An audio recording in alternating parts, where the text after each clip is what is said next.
하나님이 세상을 이처럼 사랑하사. 이 말씀 가운데는요, 여기 기독교의 어떤 삶의, 우리가 보통 인생관이라고 그러죠. 여기에 바로 이 우주관이랄까, 모든 것이 다 그 담겨 있어요. 이 우주 자체가, 모든 생명체가 하나님의 사랑의 대상이라는 것이죠.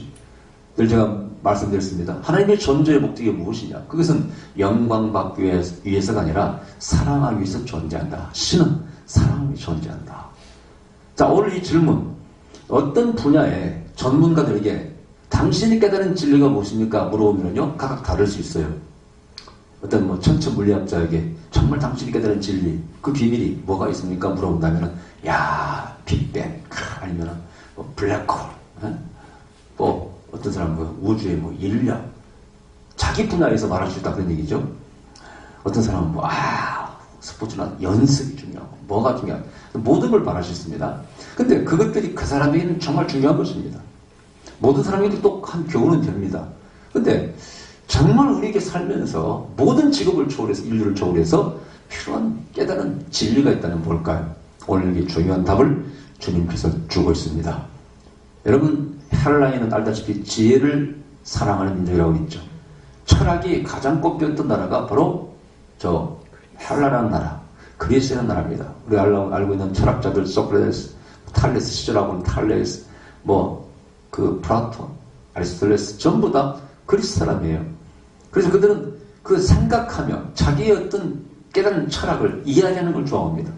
바울이 사도행전 아레오파고 언덕에서 아덴에 가서 이렇게 사람들과 연설을 하고 대화를 하지 않습니까? 그것이 바로 당시에 아덴은 아테네입니다. 깨달은 사람들, 어떤 사람은 유명한 사람, 어떤 사람은 개똥짝이라고 말할 수 있겠죠? 그것을 서로 다른 사람 얘기하고 토라는 그곳이 바로 그 아레오파고 언덕입니다. 그래서 이 바울이 거기 가서 그들과 토했다는 그런 내용이 나옵니다. 그 정도로 그들은 지혜를 사랑하는 민족이라 그런 얘기죠. 그들이 찾아왔어. 이들이 아마 명절을 찾아왔기 때문에 아마 회심한, 개종한 바로 유대인인지 잘 모르겠습니다만은 와서 물었어요. 뭐라고? 바로 그걸 물어요. 뭐가 정말 진리고 우리가 뭘 참으로 붙잡고 살아야 됩니까? 이 선생님이 유명하신 분입니다. 근데 들리는 소문에 위대한 랍비가 나오셨는데 굉장한 능력을 가지고 그 가르침이 다른 분과는 다르다고 하나이다. 소문 듣고 왔어요. 자세히 안 나왔지만 그렇게 온 것이에요. 소문 듣고 왔나이다. 당신의 것은 무엇이오? 당신의 주장은 무엇이오? 당신이 깨달은 철학은 무엇이오? 그 진리는 무엇이오? 그걸 한번 내보이시오. 그렇게 물은 거예요, 예수님께. 예수님께서 여기서 예를 들어서 마태복음 22장에서 자, 하나님을 사랑하고 네 이웃을 사랑하라. 마음 다하고 목숨을 다하고 뜻을 다해 사랑하라. 그것도 모든 말씀이에요. 그죠? 하나님 사랑과 이웃 사랑. 그거 말씀만 가지고도 굉장한 가르침이에요. 또 예수님께서 저 요한복음 13장 섬기는 발을 씻으면서 그 겸손한 또 섬기는 모습을 보여주셨어요. 그죠? 그것만 가지고 위대한 가르침이에요. 여기서 지금 주님께서 하신 말씀은 무슨 말씀을 그때가 아마 보리 알을 미랄을 뿌리는 때인지 모르겠어요. 그러니까 지금 이 절기가 무슨 절기입니까? 명절에 예배하러 올라온 사람 중에 헬라인이 며칠 있는 명절이라고 만 돼 있다, 그죠? 이 명절이 어떤 명절인지 모르겠네요. 근데 그 명절이 아마 추수하는 명절일 가능성이 많아요. 추수. 특히 명절 때 추수하니까, 그죠? 그래서 그러면 보리와 밀이 나왔습니다. 그 밀을 아마 주님께서는 그들도 볼 수 있는 그런 상황에서 이 말씀을 주셨을 줄 믿습니다. 그런 식으로 가르치는 수가 많아요. 예수님께서는 들에 각합을 보라, 공중에 있는 새를 보라. 전부 다 들어있는 자연의 재료를 가지고 그런 예화나 비유를 쓰셨지 않습니까? 그러면서 그 미랄을 딱 보면서 저 미랄이 어떻게 만들어졌는가를 한번 보라는 거예요. 이런 농부는 다 합니다. 농부 아니라도 알죠. 분명히 이 미랄은 누군가의 손에 의해서 봄에 뿌려졌어요. 그죠? 그 다음에 이것이 자라. 누가 가꾸어. 농부가. 그 다음에 가을에는 그 한 미랄에서 굉장히 많은 열매가 맺히게 됩니다. 이거 누구나 아는 상식이라는 얘기예요. 그것을 지금 주님께서 말씀하시죠. 나는 너에게 내가 깨달은 진리는 이거다. 그것은 하나님의 미랄의 희생이다. 오늘 본문을 보니까 하나님의 미랄이 땅에 떨어져 그대로 있으면 이게 무슨 얘기입니까? 네가 죽지 않고 썩지 않고 네 자존심과 자아를 유지하면서 너는 너만을 주장하고 너의 그 독특한 개성을 주장하고 네가 자신을 죽이려고 하지 않고 그대로 있고 희생하지 않으면 절대 너는 많은 열매를 못 맺어. 그러나 네가 죽어, 희생해, 썩어져, 네 형태는 없어져 버려. 그러면은 네가 없어지는 것이 아니라 너를 통해서 수많은 열매가 맺는다는 거예요. 여기서 중요한 두 가지가 있어요. 첫째는 처음에 심겨진 미랄도 중요합니다. 그렇죠? 그거 없으면 열매가 안 맺혀요. 또 하나는 이 심겨진 희생한 미랄을 통해서 맺혀지는 많은 열매도 중요해요. 여러분 우리 삶이 그렇잖아요. 자, 부모가 자식을 먹입니다. 자식을 만 10명 낳았다 칩시다. 아이고 맨날 전쟁터입니다. 맨날 싸웁니다. 아버지가 벌어보면 그 개는 없이도 다 먹어 치워버립니다. 그리고 맨날 죽이나 쏘먹고 옛날에 그렇지 않습니까? 근데 이 삶을 가정을 보세요. 그 부모도 중요한 존재예요. 저는 어렸을 때 아버지에게 꼭 어머니가 항상 제일 좋은 것을 드렸어요. 그러면서 저한테 하신 말씀 그거였어요. 아버지 드려야지. 너희들이 커서 얼마든지 먹을 수 있지 않느냐. 아버지 드려야지. 난 당연한 걸로 알았어요. 저희는 집안에서 항상 아버지께 제일 좋은 거 드렸어요. 그럼 아버지가 다 안 잡수고 자식들이 눈치를 보고 남기시지. 그럼 우리는 기다렸다가 그걸 그냥 완전히 개가 싸우듯이 그렇게 싸우지 않았지만 서로 그냥 먹으려고 형제가 많으니까 먹고 다녔네요. 근데 그걸 보세요. 어머니가 아버지를 높일 때 아버지가 삶이 중요한 것이죠. 근데 그 아버지의 삶이 중요한 이유가 있어요. 그분 자체로도 중요해요. 그죠? 그러나 그 아버지가 건강하고 살아 계셔야 그 남은 자식들 먹이 살릴 거 아니냐 그런 얘기예요. 그 둘 다 중요해요. 뭐냐. 그래서 이 미랄이라는 것은 여기 비유가로 보면은 하나의 미랄이 정말 중요합니다. 썩어지는 미랄이 중요해. 미랄이 없으면 아무것도 안 돼. 어떻게 보면 죽어버리니까 가치가 없는 것처럼 보이지만은 절대 가치가 없는 존재가 아니라는 겁니다. 여기에 계신 여러분 모두가 다 가치 있는 존재입니다.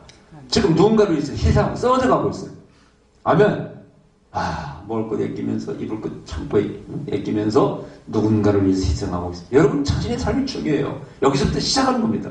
여러분들이 바로 모든 역사의 시작점이에요. 아멘. 자식이 아무리 잘 되어서 성공해도 내가 없으면 자식이 어떻게 태어납니까? 여러분 자신에 대한 긍지를 가지셔야 돼요. 나의 삶을 보람있고 아름답게 살아야 됩니다. 그러면서 어떻게 희생을 하면서 살아야 된다는 얘기죠. 또 하나는 이제 내가 전부가 아니라는 거예요. 대를 위해서 우리는 바톤 터치하면서 나는 자식들에게 바톤을 터치해주고 내가 못하는 것을 자식이 이루며 자식은 아버지로부터 유업을 받아서 그걸 또 이루어간다. 그러면서 역사는 발전해 나가는 것이고 하나님의 교회도 마찬가지입니다. 오늘 안타까운 것은 지금 한국 교회에 어린아이들이 없다는 게 참 비극이에요. 노인들은 많습니다. 어린아이가 없어요. 미래가 안 보인다 그런 얘기죠. 이것이 바로 한국교회의 암담한 현실이에요. 어떻게 하면 어린이를 부를까? 채워넣을까? 이것은 우리의 큰 고민입니다. 성령운동을 하든지 뭘 하든지 역사가 이루어져야 되는데 지금 그것이 참 막혀있다는 겁니다. 저 그래서 목회하시오. 신학교 가라. 이 말하기가 참 두려운 그런 때를 맞이하고 있어요. 참 젊었을 때도 자신만만하게 나는 대리를 위해서 주의 종의 가문이 되리라. 그리고 우리 모습도 신학교 가라. 어렸을 때부터 참 가르치고 설득했는데 어떨 때는요 내가 저 아들 하나 있는 거 말이요 바가지 고생길을 좀 이루는 거 아닌가. 그러나 대를 이어서 미랄은 나와야 됩니다. 대를 위해서 미랄이 나와야 돼. 나는 희생할 것이고 또 이 바톤을 물려받아서 누군가를 또 희생해야 돼. 그래야 하나님 나라가 건설되는 것이고 하나님이 나중에 이 땅에 주님께서 오실 때 여기서 많은 영혼들을 구원할 줄 믿습니다. 제가 볼 때는 둘 다 중요하다 그런 얘기죠. 그런데 그러면 여기서 어떻게 이제 희생하냐 이거죠. 하나님이 어떻게 죽느냐. 이 자연적인 선유와 법칙을 가지고 설명했습니다만은 이 미랄이 땅에 떨어져 죽는 걸 보세요. 일단 이 땅에 떨어지면은요. 일단 그것은 어떤 일이 벌어지느냐. 땅에 떨어져야 돼요. 여러분 이렇게 보면은 밀을 보면은 밀이 이렇게 있잖아요. 위에. 그럼 밀이 안에 다 박혀 있잖아요. 근데 하나님께서는 자연의 법칙에 의해서 이게 익으면은요 벌어지게 돼 있어요. 그래서 자동적으로 짐승이나 새가 건드리면 알이 떨어져. 땅에 떨어져야 돼요. 이 중요한 일입니다.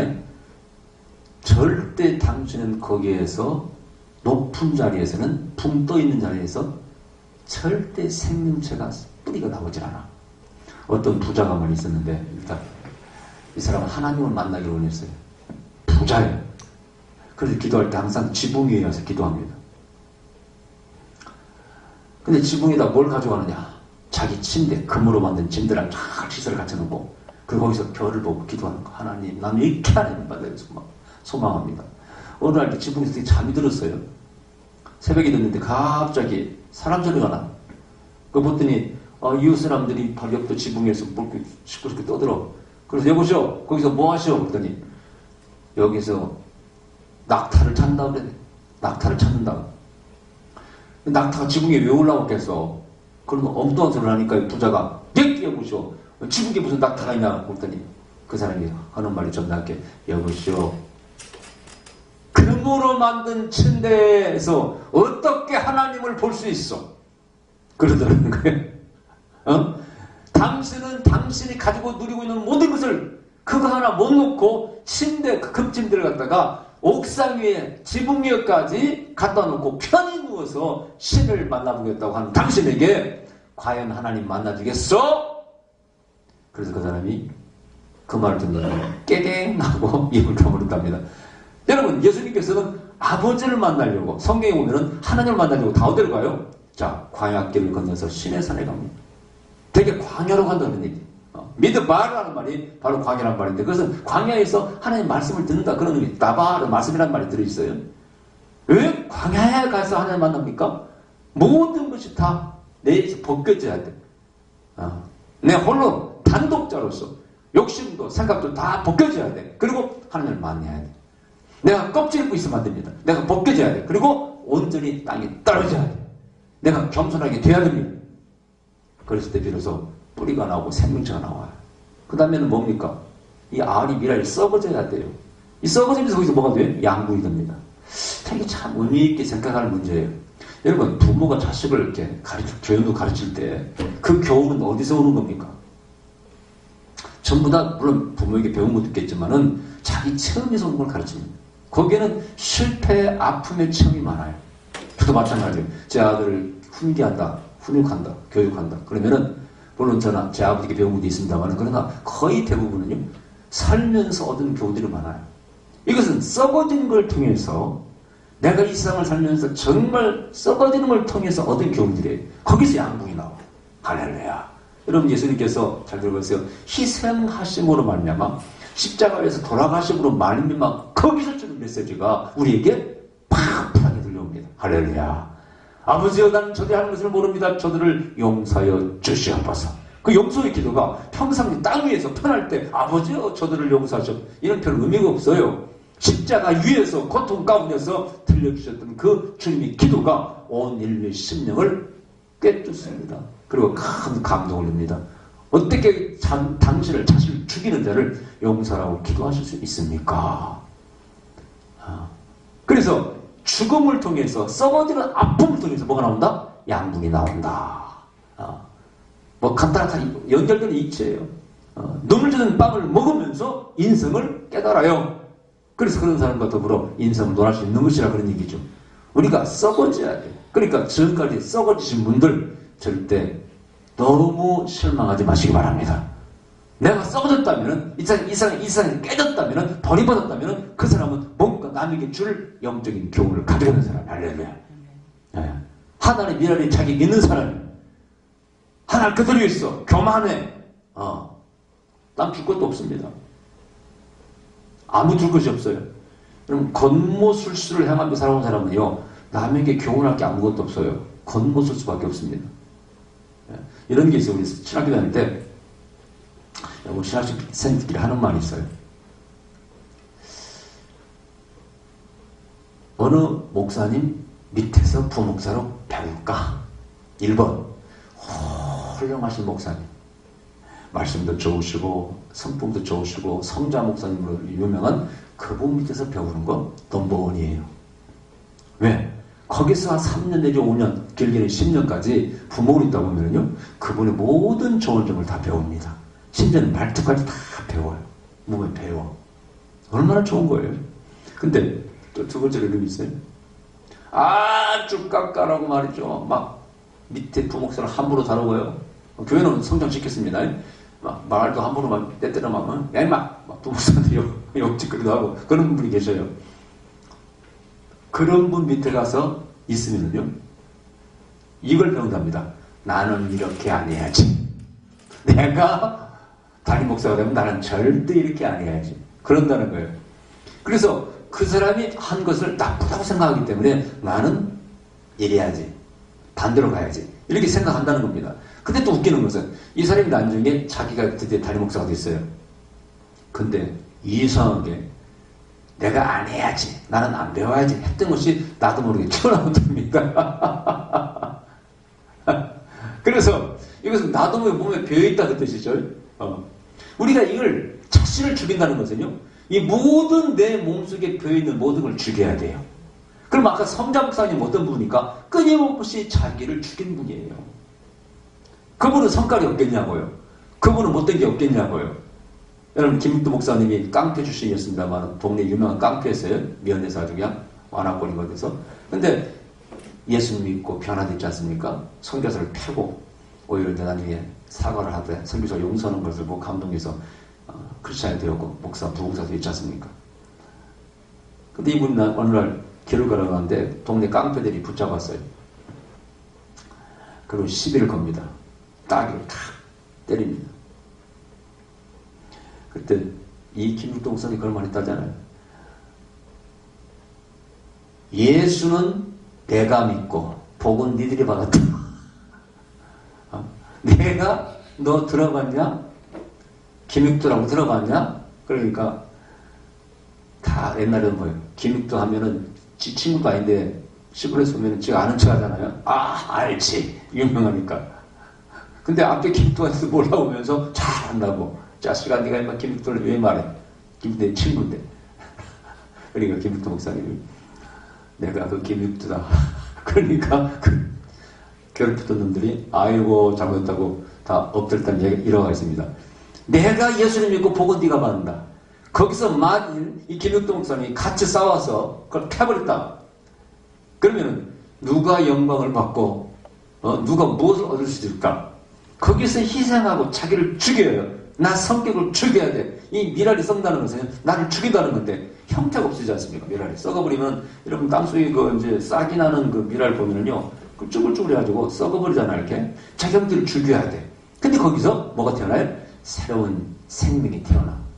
김육도가 죽을 때 오히려 얻어맞으면서 김육도 목사라는 새로운 자아가, 새로운 생명이 만들어지더라 그런 얘기입니다. 이게 비로소 희생이라 그런 얘기죠. 그러므로 김육도를 통해서 누가 이제 만들어집니까? 많은 의미가 나오는데 보세요. 참 재밌는 것은 주기철 목사님이, 순교자 주기철 목사님이 김육도 목사님 부흥에 가서 은혜 받고 목사되기로 작정하고 나중에 또 목사가 됩니다. 그리고 김육도 목사님 통해서 주의 종들이 많이 나와요. 하나님의 비랄이 떨어져서 많은 일을 맺었다는 거예요. 자, 그래서 오늘 이 본문의 이 말씀은 정말 이 세상의 진리를 말씀하고 있어요. 여러분, 나무가 지금 저 길거리에서 잎사귀가 다 떨어지고 있잖아요, 이렇게. 근데 저 나무가 죽었습니까? 다 버렸어요. 저 이파리가 땅에 떨어져서 그냥 버려지는 거 아닙니다. 저게 썩어져서 자연무기 돼서 봄에 싹이 들 때 또 그 나무에 도움을 주지 않습니까? 이 세상을 보면요, 희생을 통해서 새로운 생명이 탄생합니다. 전부 그런 모양이에요. 제가 옛날에 살모사 얘기를 들었을 때, 살모사, 그 뜻이 뭐예요? 살이 뭐예요? 죽인다는 거 아니에요? 모가 무슨 뜻이에요? 어머니를 죽이는 뱀이라는 얘기죠. 그래서 살모사라가 어머니 뱃속에서 어머니를 뜯어먹고 나온다 그래요. 그게 말이 맞는 거는 모르겠어요. 우리나라 말이에요. 근데 저는 그게 굉장히 충격을 줬어요. 뱀이 무섭기도 무섭지만 살모사가 그 단어가 굉장히 깨달음을 줬어요. 아, 부모를 뜯어먹고 나오는구나. 근데 그 살모사는 단어가 왜 감동을 주냐? 제가 그런 모습이더라고. 살아온 과거를 보니까 전부 다 우리 부모님을 뜯어먹고 살았더라고. 제가 농사 지어서 그 모아놓은 것들 전부 다 내가 다 어떻게 하여튼 뜯어먹고 살았어. 그리고 쭈글쭈글 늙어져서 이제 아프셔서 저희 부모님은 천당으로 가셨고 이제 나가 남아있어. 그럼 나는 또 어떻게 살아야 되겠어요? 나도 점점 쭈글쭈글해집니다. 그죠? 결국은 제 자식이 저를 뜯어먹고 살아. 철없이 아빠 돈 줘. 뭐 하는 거면 그래. 뜯어먹어라. 뜯어먹어. 나도 너희 할아버지 뜯어먹었다. 여러분 다 그렇잖아요. 여러분들은 뜯어먹히고 있습니다. 근데 그걸 즐거움을 하고 있어요. 사랑이 있는 희생은 거기에 즐거움을 가져오거든요. 바로 예수님도 이 땅에 오셔서 내가 뭐라고 했죠? 주님께서 내가 너희를 세상을 심판하고자 않았다고 그랬습니다. 생명을, 영생을 주어서, 사랑하사 영생을 주어서 너희들 구원하기 위해서 와 오셨다는 거예요. 그럼 예수님 십자가 지는 것, 이 희생은요, 사랑이 있는 희생입니다. 사랑이 넘치는 희생이에요. 그 희생을 예수님께서 말씀하셨어요. 그 희생을 통해서 많은 열매가 맺는다는 거예요. 이 세상에는 참으로 아름다운 얘기들이 많이 있어요. 그 사랑의 열매를 맺고 살아. 여러분, 이탈리아에 지오반니라는 작가가 있어요. 이 작가가 불신자였습니다. 무신론자예요. 어떻게 그 사람이 나중에 크리스천이 됐느냐? 이 사람이 나중에 예수님 이야기라든가 뭐 성찬식 이런 떡과 만나 이런 게 책을 쓰고 그랬는데, 글을 쓰고 그랬는데, 이분이 아팠어요. 죽게 됐어요. 살 소망이 없어요. 그러자 어머니가 크리스천입니다. 열심히 기도하는데 사람들이 그러는 거예요. 사람이 인육을 먹이면은 살 수가 있다. 옛날 우리나라 그런 말 있잖아요. 인육을 먹이면 살 수가 있다고 그러니까 어머니가 장단지사를 떼어가지고 그 자식에게 불고기를 해서 만들어 먹여요. 희한하게 그걸 먹고 아들이 일어났습니다. 그래 일어나가지고는 아들이 한 번 그러는 거예요. 아이고 다시 한 번만 먹어봤으면 좋겠다고. 그 고기 다시 한 번 먹어봤으면 좋겠다고. 그러니까 어머니가 살짝 더 가가지고요. 장단지 살을 빼다가 동맥을 건드려서 쓰러져 버렸어요. 나중에서 아들이 그걸 알고 그 어머니의 모습을 피를 쫙 흘리면서 희미해져가는 그 어머니를 봅니다. 어머니 웁니다. 나는 몰랐습니다. 나는 이 어머니의 살인지 몰랐습니다. 그리고 어머니가 죽어가면서 욕을 남겨요. 아들아, 예수님은 하나님은 예수님 아들을 보내서 생명을 버리고 우리를 구원하셨다. 네가 이제 이 말씀을 알겠냐? 너도 꼭 예수님 믿어라. 하고 유언을 남겨요. 그러자 이 지오바니라는 작가가 그 어머니의 운명을 바라보면서 그 살을 띄어서 자기를 살린 걸 보면서 예수님을 이해하고 하나님을 이해하면서 드디어 이 아들이 회심을 하고 예수님 믿게 되었어요. 크리스천이 되었어요. 그리고 그것은 몇 가지 책들이 바로 기독교에 대한 그런 책을 썼습니다. 이 세상을 구원하고 이 세상을 변화시키는 건 어디서 오느냐? 희생에서 옵니다. 자식을 변화시키는 건 희생에서 오고 세상을 변화시키는 것도 희생에서 오고 민주주의마저도 여러분 피를 먹는다고 그러잖아요. 선교도 마찬가지예요. 피를 먹고 자란다. 선교는. 교회는 피를 먹고 자란다. 순교자의 피를 먹고 자란다. 이 전부 다 세상 이치가 이건 희생밖에 없더라 그런 얘기예요. 지금 세상의 문제가 IS 문제라든가 모든 문제가 이렇게 발생하는데 저는 참 고민이에요. 이것을 어떻게 문제를 해결할 것인가. 첫 번째 응징하는 게 응징. 정의로 응징하는 것입니다. 공의로 응징하는 것. 이것도 필요하다 그런 얘기예요. 저렇게 무력들을 주게 되는 IS 테러리스트를 어떻게 감당할 것인가. 일단은 힘으로 막아야 됩니다. 그러면서 동시에 할 것이 있어요. 힘으로만 누른다고 대하는 게 아니라 아랍 사회를 아랍 사회에서 자꾸 생기는 거 아니야? 아랍이라는 그 어떤 큰 사회 속에서 이 폭력 회기들이 나오는 거 아니에요? 뭐라고 합니까? 그런 회기도가 나오는 거 아니겠어요? 그죠? 구구도 아니고 뭐라고 합니까? 극단적인 단어가 떠오르잖아요. 어떻게 될까요? 여러분 세계 역사가 끝난 다음에 전쟁이 끝난 다음에 세계 역사가 이런 결론이 있습니다. 여러분 1차 세계대전이 끝난 다음에 연합군에서 독일에게 전쟁 배상금을 요구합니다. 그러자 독일이 전쟁 배상금을 갚으려 정말 힘들어요. 그때 누가 나타나냐? 영웅이 나타나. 히틀러가 나타납니다. 좌절에 빠진 독일 사람들을 모아가지고 나라를 어떻게 살리는 것처럼 보이더니 어디로 갔어요? 제2차 세계대전 복수의 전쟁을 시작합니다. 그때 연합군 쪽에서 그렇게 달았어요. 어느 나라가 전쟁에서 졌다고 해서 힘으로 눌러가지고 다 그걸 뺏어오면요 나중에 또 저들이 보복한다. 그래서 2차 세계대전 다음에 끝난 다음에는 보상금을 요구하지 않습니다. 그 덕을 봅니다. 그래서 중동이 잘 사는 거예요. 이게 세상을 다스리는 법이에요. 우리가 무기로서 형벌로서 세상을 완벽하게 구원할 수 있을까? 안 된다 그런 얘기죠. 최종적인 약은 무슨 약? 사랑의 약이 들어가야 돼. 근데 그 사랑은 희생의 사랑입니다. 왜? 범죄자 죄인들에게 돈을 베푼다. 이건 희생적인 사랑이 아니면 불가능한 거예요, 여러분요. 지금도 우리가 기독교인들이 한국에서 뭘 만들었어요? 교도소를 만들어서 기독교적인 방식으로 죄수들을 갖다가 좀 변화시켜 보겠다, 갱생시켜 보겠다 하는데 사회에서는요, 그 정부에서 뭘 보조도 해줍니다. 기독교 얼마 내고 그 사회에서는 그걸 참 비난하더라고. 기독교한테 그 정부에서 돈을 막 많은 수백억 돈을 도와준다는 것이죠. 그런데 웃기는 것은요, 그거 사실 누가 해야 될 일이에요. 정부가 할 일을 우리 교회에서 돈을 내서 헌금으로 좀 일부를 내서 도와주는 거 아닙니까? 그 비난할 일이 아니에요. 보세요. 세상이라는 것은 법으로만, 매로서만 세상을 교화시키고 그럴 수가 없다 그런 얘기. 이것은 때때로 더 반작용을 일으키고 때때로 원수를, 복수를 하려고 해요. 갚으려고 해요. 이 세상은 악하게 된다는 얘기죠.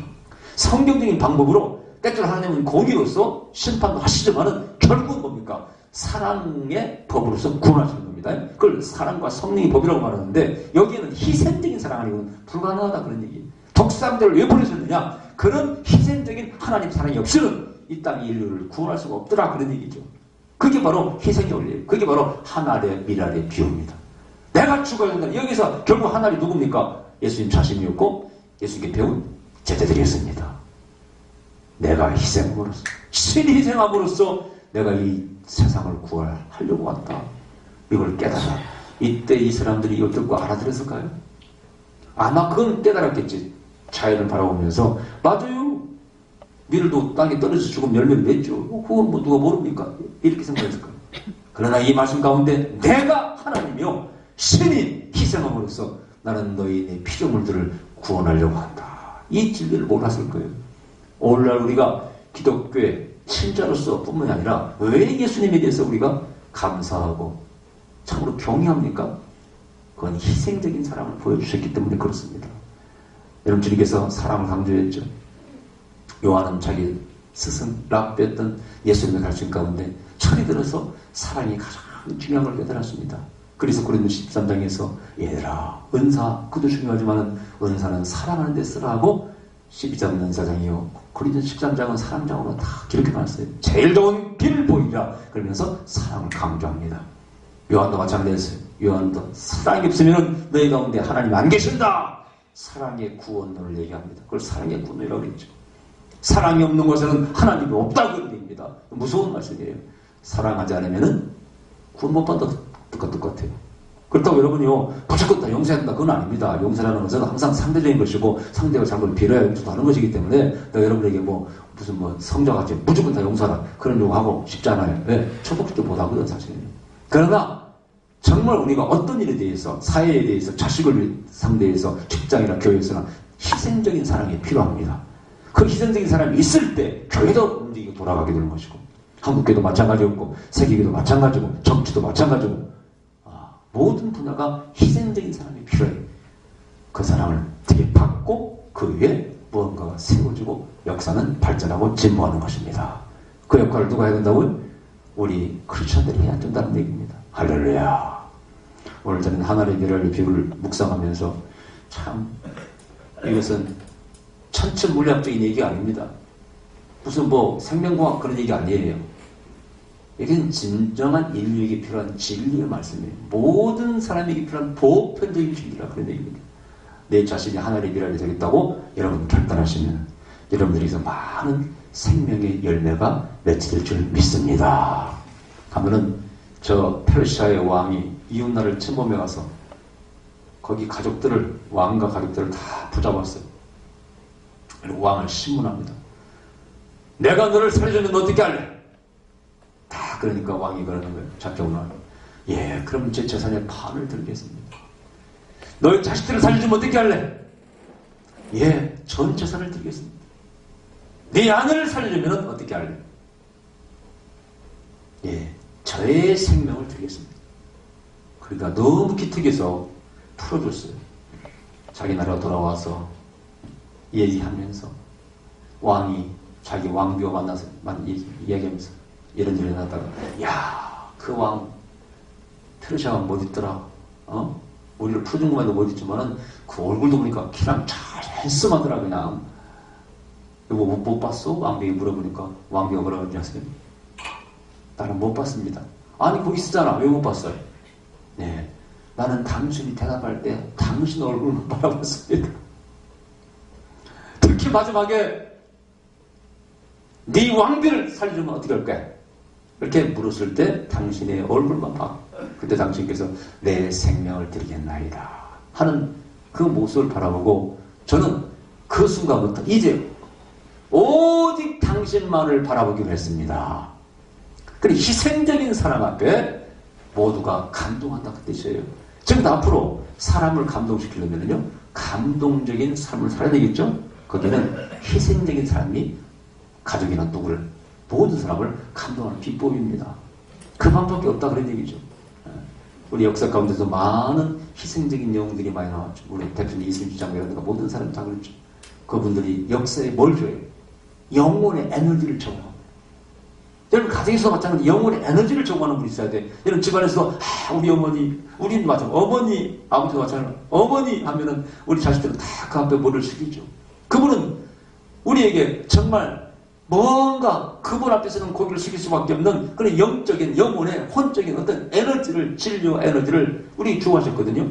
예수님은 세계에 온 인류에게 그런 삶의 에너지를 가치가 진정한 진리가 뭔가를 그것을 주신 분이에요. 그 예수님의 에너지를 그 진리를 받고 예수의 작은 종들이 오늘날 그 복음을 전하기 위해 세계를 누비고 있습니다. 우리는 그분의 뒤를 따라가야 됩니다. 하나님 일하려 뛰어야 됩니다. 할렐루야. 오늘 주님께서 말씀하시면 희생입니다. sacrifice, 희생하라. 희생은 다른 생명을 만들어냅니다. 아멘. 기도하십시다. 걸어가신 여러분이 감사합니다.